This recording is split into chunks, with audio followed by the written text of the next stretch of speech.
Hey y'all, what's up? It's your BB, Miss Spirit, and I wanted to answer 7 questions about entrepreneurship from somebody who wrote me with 7 questions about entrepreneurship. Here we go. Ting! Before we get started, let's do a mantra of the day. I missed that. So today's mantra is, I will keep going. Let's take a deep breath. I will keep going, because sometimes in entrepreneurship, all you have is your will and your desire to keep going, whether or not things are going the way you want them to, or if they're going really well and you're getting overwhelmed. Like, no matter what, we have to keep going in this journey. The only people who lose are the people who quit. Okay, so let's answer these questions. I was so excited. I was like, these are really good questions, and I want to answer it for everybody. What led you to entrepreneurship? So I personally have wanted to be a business owner since young. But what led me to it in my current life was I was working 3 years at Bloomingdale's after having worked in finance, done fashion styling, magazine styling, a year in fashion school. And I was like, you know what? I've been building this online community. I have been building myself, and I'm ready to kind of take my talents to myself. And a couple of incidences where people in authority got on my nerves, and I personally felt like a little bit bigger than the job that I was doing. So I was like, you're never gonna have a great time to start. At some point, you just go for it. So when I came and I talked to my friend, and she was like, well, how much do you have saved? Why can't you just quit? And I was like, you know what? Screw it. I was planning to quit in 8 months, but I'm just gonna go ahead and let it go now. And I took the risk. How did you get started with your own business? So I've talked about this in previous videos. Before I started on my actual own, I was running my business for 2.5 years while working at the same time. So that's my biggest advice, is start your business now. Like, don't quit your job. Don't leave your income earner, but actually start getting into the groove of running your own business, being your own manager, telling yourself what to do, having deliverables for yourself, and making sure that they get done. So when you are training yourself all the way up, by the time that you actually leave your 9 to 5, it won't be like, what do I do now? It'll be more like, okay, let's take it up a notch. We've already been doing this. Now let's go full throttle. What is your formula, LOL, meaning how do you maintain your business? For me, entrepreneurship in 2019, I'm a speaker. Okay, so my business is speaking, and my business is also hair care. So I basically have 2 different businesses that kind of go together, kind of don't. My formula is to stay innovative, stay creative, always look at ways that you can improve yourself, have excellent customer service.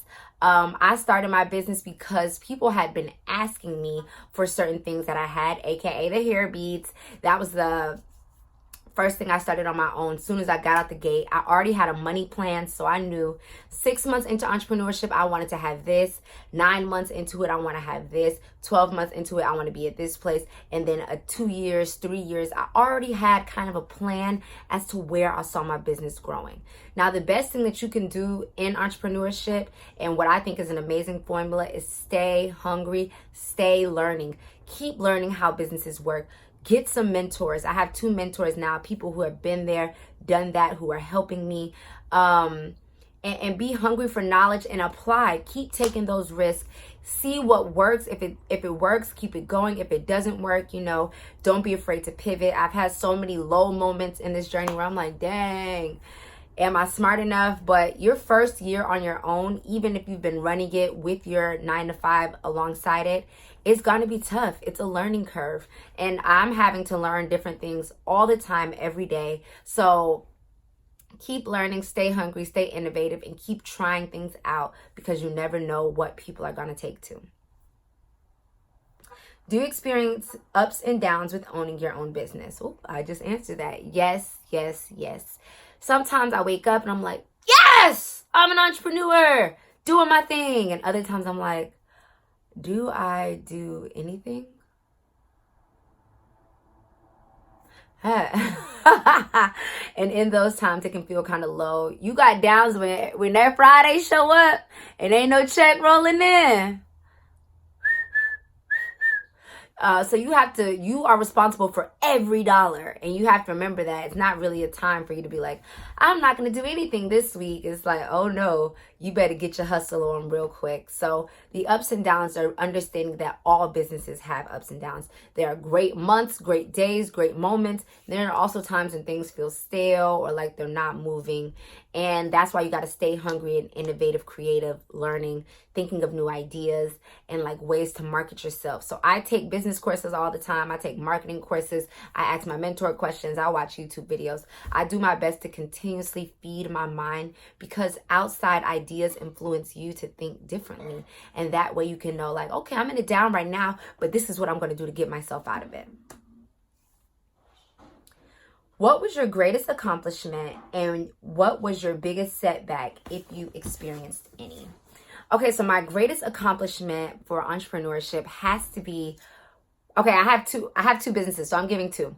With my hair business, one day I decided to do like a really special sale, and that sale did buku numbers for me, and that was really awesome because I was like, oh wow, it worked. I came up with this new way to market my product, and it actually worked, and people responded well to it. So that was awesome.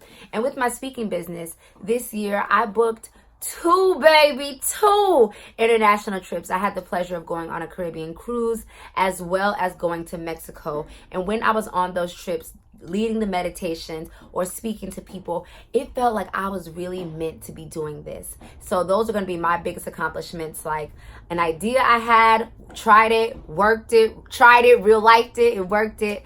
And then being booked to travel internationally as myself, showing up, doing what I do and what I love to do, and then feeling so in my purpose, so enriched. It was awesome. It was awesome. Biggest setbacks would have to be, I launched an entire coaching website, and it was like absolutely nothing. And what that did was have me go back to the drawing board, asking myself, do you really see yourself coaching people? So because I worked so hard at something that I thought would be a great idea, so many people are doing it, I tried to do it myself. And it wasn't what I'm supposed to be doing. And so it didn't work. And that was a really big setback for me, because I just said I put a whole lot of time into it.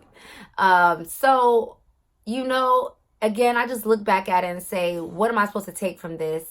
And I keep going after that. And last question, what is your motivation that keeps you going and dedicated to having your own business?